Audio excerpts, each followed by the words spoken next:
bagaikan meludah ke langit lalu kena mukanya sendiri. Itulah kata-kata yang dilontarkan oleh warga Konoha ke Malaysia.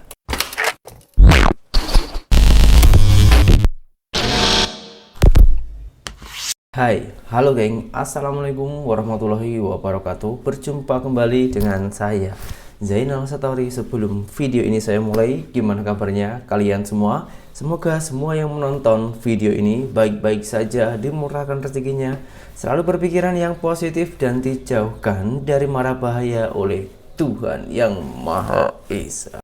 Semakin hari semakin lama banyaknya angka penceraian di Indonesia, negara saya sendiri, dan rata-rata orang penceraian ini karena ekonomi. Problem dalam rumah tangga ini ekonomi. Kebanyakan 70 bahkan 80% itu karena ekonomi. Yang melakukan selingkuh dan lain-lainnya itu sangatlah kurang, baru berapa persen saja. Yang paling banyak yaitu tentang ekonomi. Is okay ya. Para istri, kalau tentang ekonomi juga orang Indonesia ini, wanita Indonesia banyak yang terima dengan hal itu. Kalau lelakinya itu benar-benar bertanggung jawab, bekerja keras, tapi Tuhan belum mengasih rezeki. Jadi kalau sikit pun juga masih banyak yang terima tentang itu. Lalu kenapa masih banyak penceraian di Indonesia? Karena sang lelaki itu bukannya bekerja keras, tapi malah mengandalkan pejudi online. Saat ini booming, viral sekali, masuk di media televisi, masuk di media mana-mana, TikTok, Facebook, dan lain-lainnya. Saya ada videonya, kita simak dulu sekarang. Lebih dari 1.000 istri di Jakarta Barat menggugat cerai suaminya. Ini Jakarta aja kayaknya. Keranjingan judi online. Selain itu, angka perceraian juga tinggi, mayoritas karena masalah ekonomi. Ya, sejumlah istri antre di ruang tunggu untuk mengajukan gugatan cerai di Pengadilan Negeri Jakarta Barat. Berdasarkan data pengadilan, kasus perceraian di Jakarta Barat dari bulan Januari hingga Juni 2024 mencapai 1.943 perkara. Sementara gugatan cerai diajukan istri sebanyak 1.287 perkara. Mayoritas alasan para istri menggugat suaminya lantaran permasalahan ekonomi hingga suami yang keranjingan judi online. Kekurangan ekonomi ya. Jadi artinya kekurangan ekonomi tentunya tidak tercapainya ya kebutuhan hidup sehari-hari dalam rumah tangga.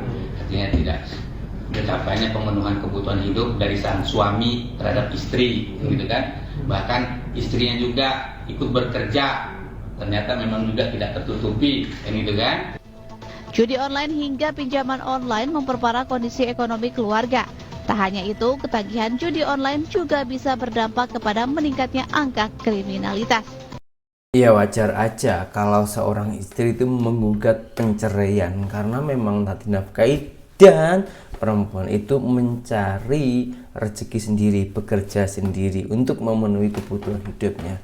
Seorang laki-laki, kalau kita kaya, semakin banyak kita mencari perempuan, betul tak? Tapi kalau perempuan itu yang kaya, sudah tak butuh laki-laki. Dan banyak sekali perempuan-perempuan itu mendapat hujatan karena katanya perempuan itu matre.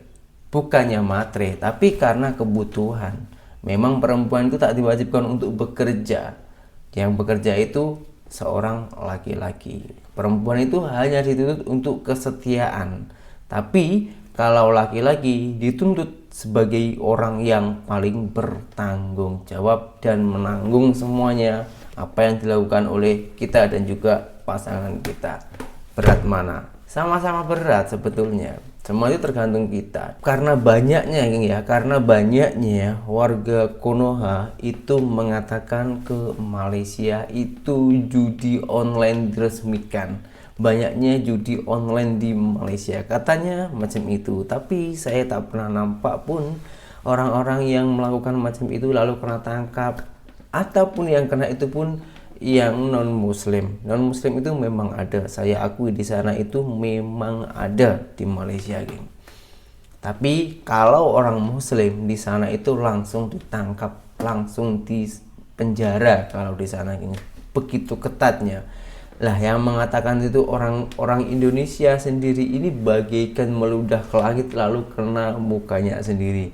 Kenapa saya cakap macam itu? Karena saat-saat itu memang gila di negara kita, di Indonesia ini. Bahkan penjudi online, pemain judi online itu terbesar di Indonesia. Menurut siapa? Menurut ini. Indonesia peringkat 1 pemain judi online dunia, tapi kok korbannya malah dapat bansos? Indonesia sudah darurat judi. Bahkan Indonesia mengalahkan Rusia dan menjadi peringkat 1 pemain judi online terbanyak di dunia. Sebanyak 201.000 orang di Indonesia sudah kecanduan judi online. Akibatnya banyak orang rela menjual apapun demi bisa bermain. Salah satunya ada yang sampai jualan gas LPG 3 kilo.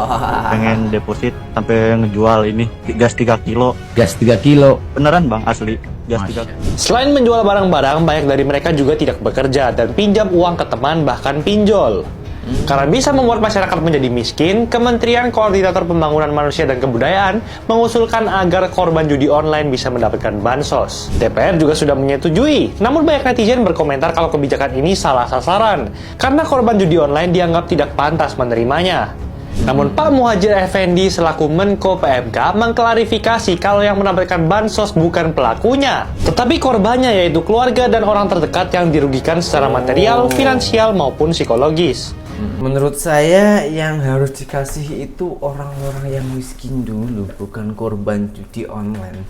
Karena meskipun tujuannya itu dibagikan kepada korbannya, maksudnya anak dan istrinya, tapi kan seorang bapak atau pelakunya itu masih ada di dalam rumah itu, otomatis dia masih yang menghandle uang tersebut, uang dari bantuan dari pemerintah. Kenapa ini boleh terjadi, geng? Kenapa malahan pemerintahan memberi bantuan kepada pejudi online? Apa karena anggota kita itu juga melakukan judi online? Tentunya penasaran, dan saya tadi tengok video 1000 pejabat Indonesia itu melakukan judi online. Itu yang ketahuan, geng. Itu yang ketahuan. Ini videonya, geng. Nanti kalau saya hanya cakap saja, kalian mungkin tak percaya ataupun kalian cakap saya hanya cakap asal-asal. Oke, saya tunjukkan dulu videonya. Astagfirullahaladzim. Anggota DPR, geng. Dewan Perwakilan Rakyat. Astagfirullahaladzim. Astagfirullahaladzim. Sahabat, ini luar biasa ya. 1000 anggota DPR dan DPRD terlibat judi online. Ini Allahu Akbar. Di saat rakyat sedang kesusahan, di saat rakyat berada di bawah garis kemiskinan, bahkan untuk cari uang 10.000, 20.000 sehari saja sampai harus peras keringat banting tulang untuk keluarga, untuk anak-anak. Ya. Kaki jadi kepala, kepala jadi kaki. Betul. Ya.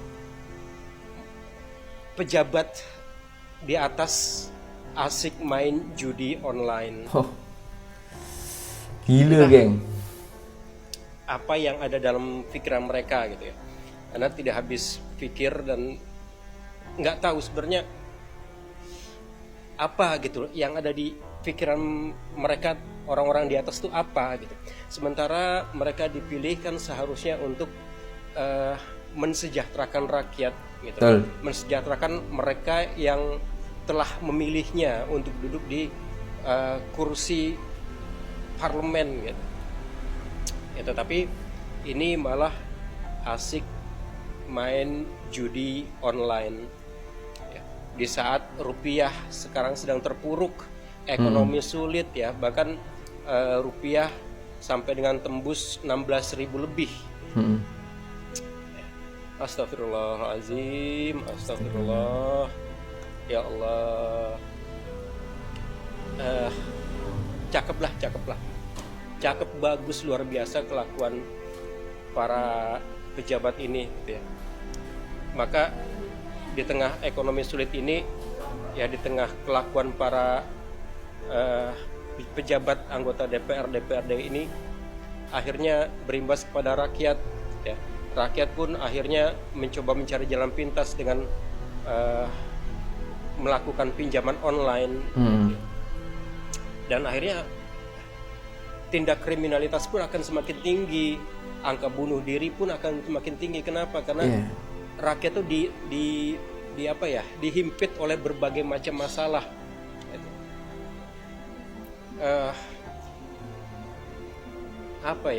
Penghasilan mereka minim, sementara biaya hidup semakin tinggi.